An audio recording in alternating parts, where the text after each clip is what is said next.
The broadcast is now starting. All attendees are in listen-only mode.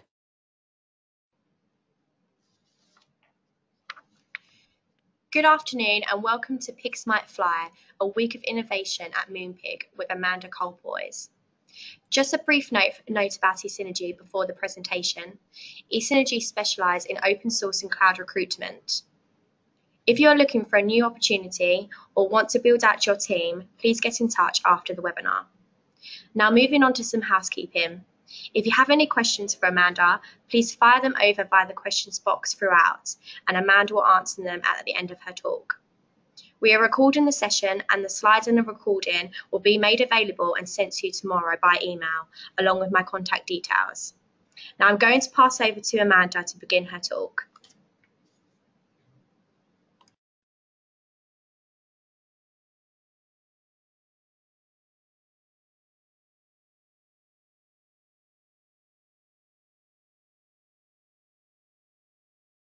If anyone could hear me, but hi everybody. I was just saying hello and welcome to this talk. Thank you for coming along. So as Adele said, I'm going to be talking a little bit about an innovation event that we held at Moonpig earlier this year. Before I get into that, just a little bit about Moonpig and a little bit about what I do here. Up until about 6 or 7 weeks ago, you might have known us for the famous or rather infamous floating pig's head, which was our logo. We've just recently been through a brand refresh, so we've now got a new look. But for anyone that's concerned, no pigs were harmed during the making of this brand refresh. So a little bit about Moonpig, if you don't already know the company. We're here to make someone's day. That basically is our mission statement. So we sell personalised cards and personalised gifts that people can give to friends, family and loved ones to make them feel really special.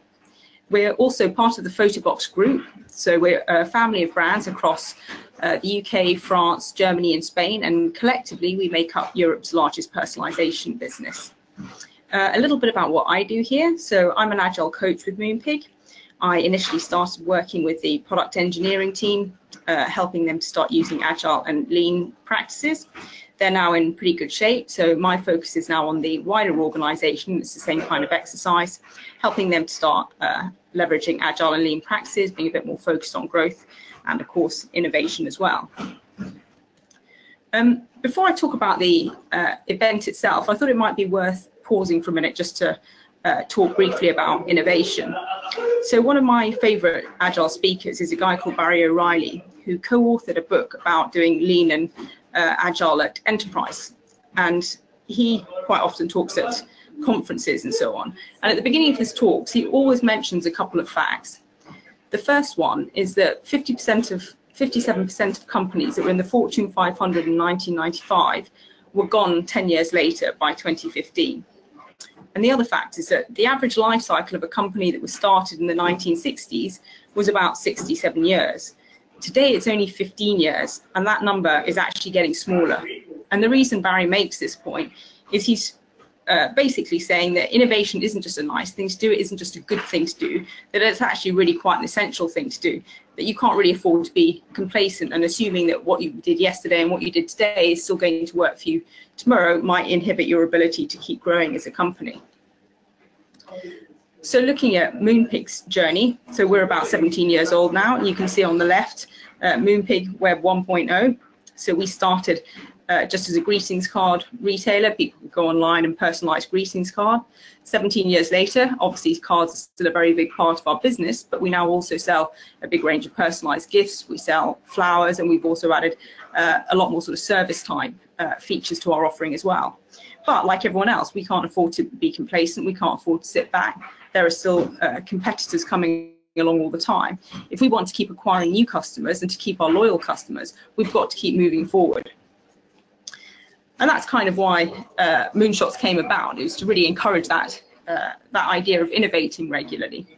So the basic concept of Moonpig was, of Moonshots, was that the entire company would put business as usual on the back burner, put the roadmap to one side, and for a whole week just concentrate on innovation. So anybody could work on pretty much any idea that they wanted to. We obviously wanted to keep it as open and creative as possible, so there were very, very few rules. The only things that we asked was firstly that your ideas would be customer facing, they'd be relevant to customers, and obviously that they were doable in the space of a week. In terms of logistics, some of the preparation we did in the run-up to the event. So first of all, gathering in all the ideas. We looked for any ideas that were very similar so we could merge teams and so on. We also looked at who needed extra support within their teams. Generally, people were really good. They kind of self-organized, found people to work with. But occasionally, you know, somebody might want a bit of marketing support or need a bit of content management. And in that scenario, we could matchmake people and supplement those teams a bit. We also ran product clinics, and they were very much about helping people to understand what was the value in their idea and how would they know it was successful, how would they test it, what would the measures of success be. We also had UX clinics, obviously quite a lot of the ideas being customer facing needed UI support.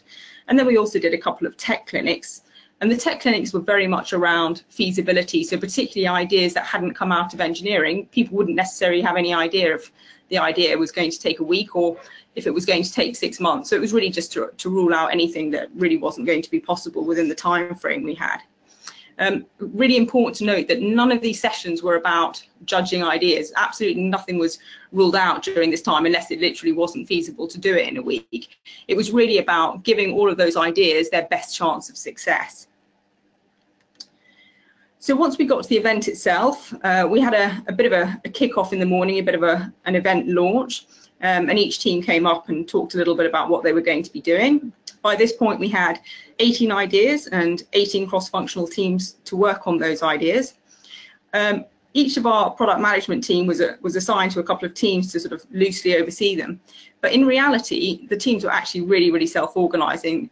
They'd scoped out their ideas, they had backlogs, they knew what they were working on, and they really just got on with it. They really needed very little guidance at all. So that was really nice to see. I think the thing that really struck everybody during that first day and really throughout the week was the level of energy and the excitement. There was this really, really great buzz in the office. It sort of reminded me a little bit of the week before Christmas, where you're coming into work every day and in a way everything's normal, but there's also that sort of excited end of term feeling. And that's really what you could feel in the office throughout that week. Midway through the week, we did a bit of a demo, and the idea of this was a little bit of show and tell, just so teams could show us what they've been up to and how far they got. And in all honesty, I personally hadn't expected that much, given that we were really only 2.5 days in by this point. And in fact, it was really, really overwhelming to see what the teams had come up with. By this point, we already were well on the way to having a brand new product on our iOS app. We had a couple of enhancements to our gifting range, a few social integrations, and we even had a handwritten card. And in fact, this first demo was so impressive that actually the demo at the end of the week was almost a bit of an anticlimax, because by this point we'd seen so much already. So that day really finished on a real high. It coincided with the Friday, so as well as the demo, we had cakes and drinks and nibbles and so on. Moonpig doesn't really need any excuse for a party, so any opportunity like that to make the event a bit more social, but it really did finish on a big high.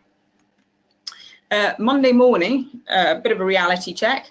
So the way we work here, we're very much try and leverage lean development practices and try and get customer feedback as quickly as we can, get validation on our ideas early. So we often have people in here doing user testing. We thought, well, why not do exactly the same for Moonshots? So over 2 days, we had, I think, 8 customers altogether come in and test a whole variety of the ideas that we've been working on. So some of the feedback we got, a couple of the features needed a bit of UI improvement, bit of tweaking. The letterbox flowers, which was one of the new product initiatives, we had some feedback that the price seemed really expensive until customers actually saw the size of the item and then felt completely differently about it. That was one of those useful things that you just might never have predicted. Unfortunately, there was one feature which didn't test well at all. Customers just couldn't see the point of it. Obviously really, really disappointing for the team involved, but equally better that you find that out after you've worked on something for 3 days rather than having worked on it for 3 months. At the end of the week, we had a final demo for everybody to show off what they come up with.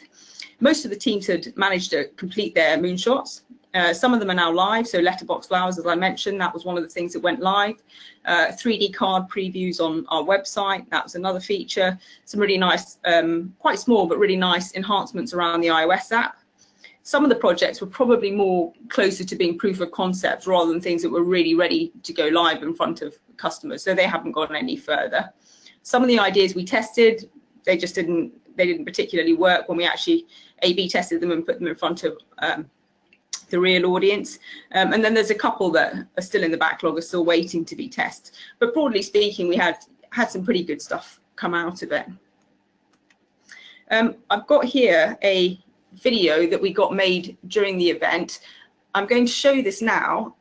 We've trialed this before and it worked out reasonably well, so I'm hoping you'll be able to see and hear most of it, but we will send round a link to this as well at the end.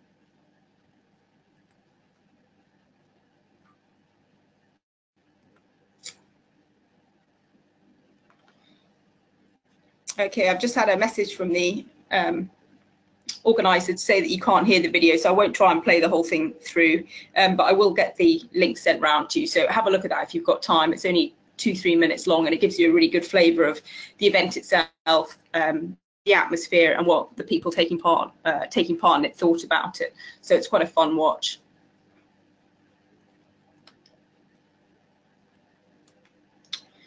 In terms of lessons learned from the event, what we took away that we thought we could improve, I think one big learning for us was that the ideas could have benefited from more focus. So we work in a system where we have cross-functional teams that are aligned around very specific goals.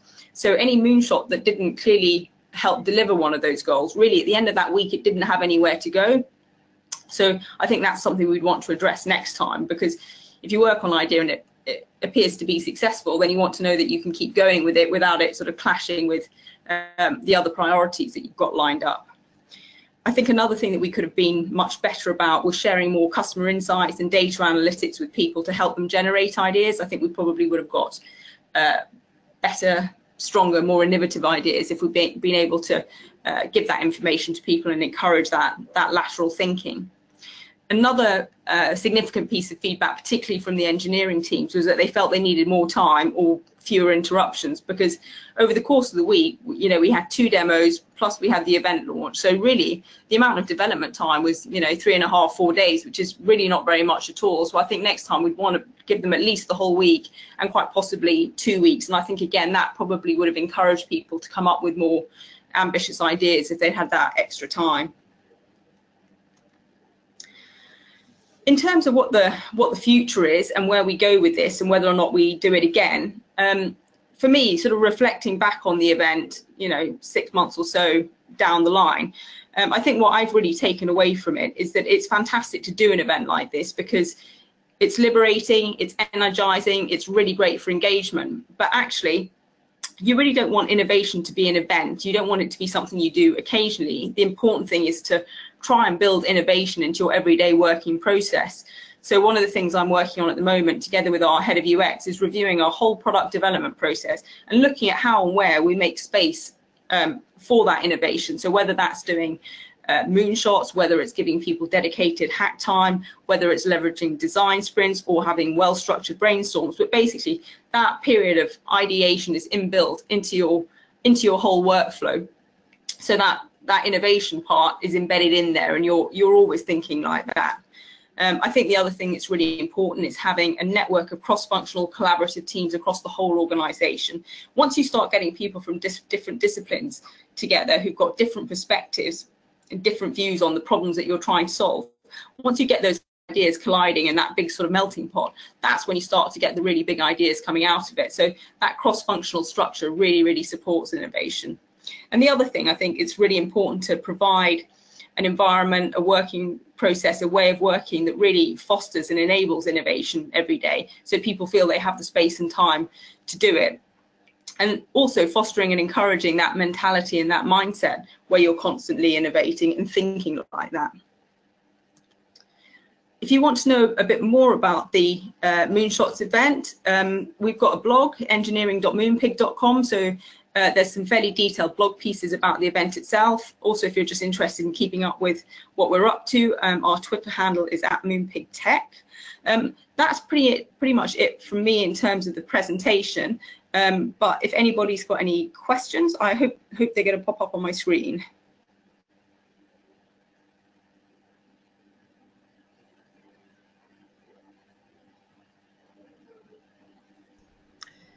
Thank you so much, Amanda.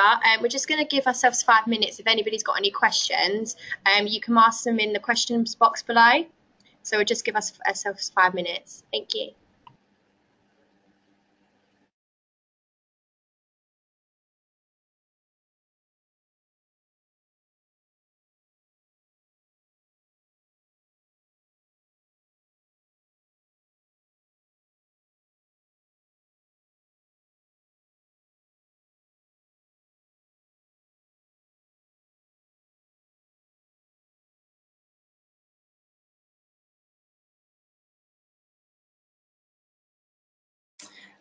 So a question's come here from David asking, how did you quantify the value or the return on the investment? I don't think we ever attempted to quantify the return on investment of the actual event itself or of the week. It was very much a proof of concept. Let's try doing this and see if it works for us. Let's see what comes out of it. So in that respect, it was a moonshot. In terms of the individual ideas, it depended very much what the idea was, but we were really looking to, in that week, to get essentially a minimum viable product, something out in front of customers that we could test the value of. So they would be attached to that a particular measure of success. Some of them, a lot of them we A/B tested against particular criteria, expecting to shift a particular metric. Obviously, there was some customer testing as well. So in terms of the ROI on individual ideas, yeah, it really varied a lot depending on the idea. But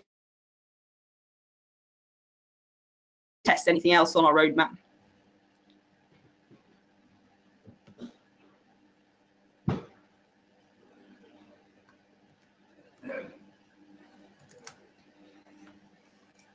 So there's another question here. Did you get any pushback from the business to take all that resource for that time? No, not at all. Originally, we had intended to run the event as something that was going to involve product engineering and UX. And actually, the managing director suggested that we include the entire organization. So he very much supported it right from the start. And in fact, if you get the opportunity to watch that video, he's one of the people that's interviewed in that, talking about why he thought it was important. So in fact, you know, the entire business was on board with it because they were part of it.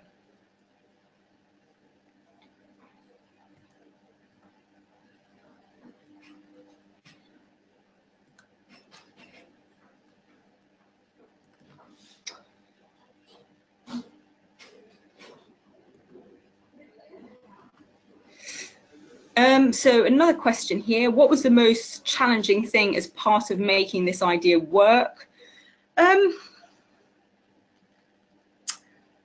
To be honest, for the most part, it didn't feel particularly challenging. I mean, I suppose the first time you do something, you know, you look back on it and think there were things that that could have been done better, but really it didn't take a huge amount of effort to organise. It was, to be honest, it was fairly low maintenance, and most of it went down really well. I mean, in all honesty, if we were doing these kind of things on a regular basis, we probably wouldn't be doing all the, you know, getting all the branded goodies, and you know, there'd probably be fewer demos and cakes, and you know, that organizational side of it would be slightly smaller. But to be honest, yeah, for the most part, it wasn't too challenging.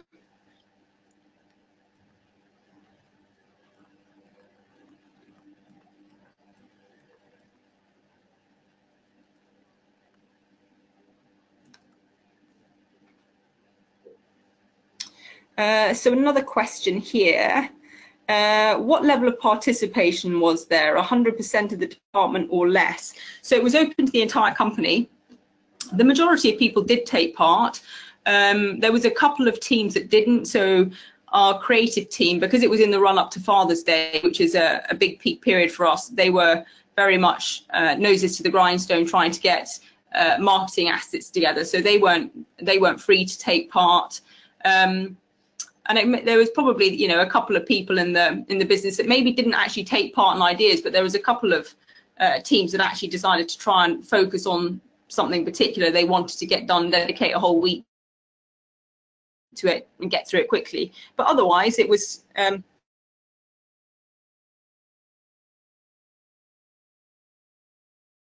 it was reasonably good.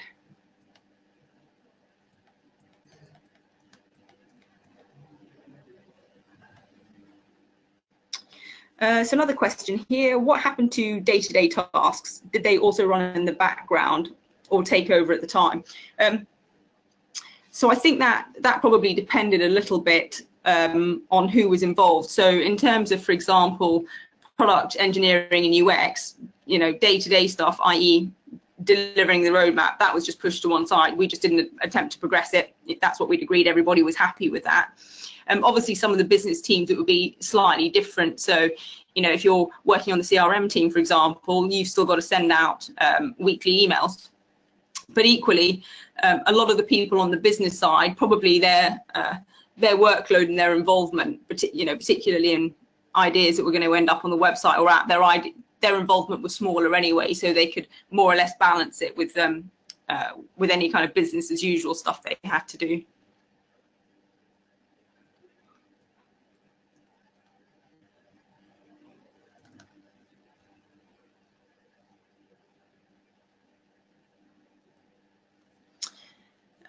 So somebody's asked here, how do you expect to sell integrating a moonshot ethos into the company if you didn't or can't quantify business benefit? I don't think you try and attempt to quantify the business benefit of the week. You quantify the business benefit of the individual ideas that came out of it. I think that's really the point there.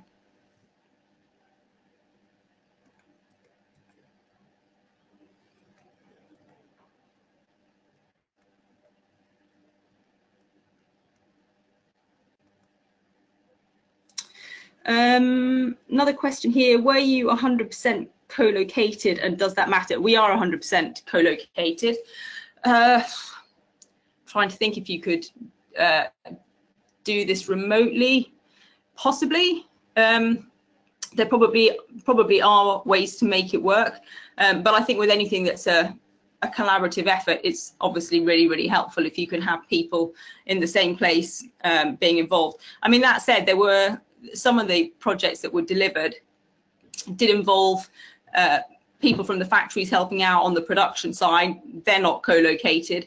It didn't stop those ideas going ahead. That said, we're kind of used to working with those people, with them being in a different location, so I suppose it wasn't a new challenge to cope with. So yeah, not sure there's a definitive answer on that one, but I think anytime you can be co-located, it makes life easier. It's just better for collaboration, really.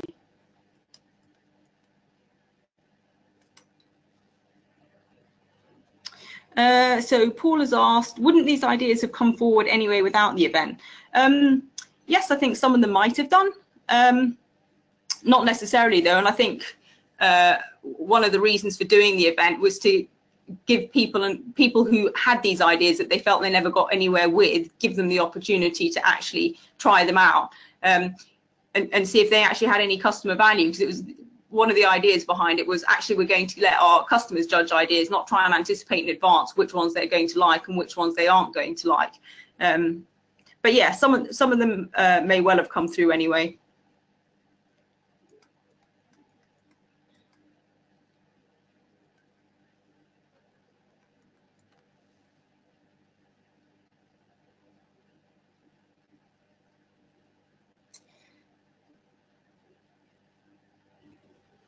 Okay, I think that's it. I think that was the last question that's come through. Thank you very much for your time. And yeah, as I said, we will send around links to the presentation and also to the video that you missed. So thanks again, everyone, for coming along, and hope you found it useful.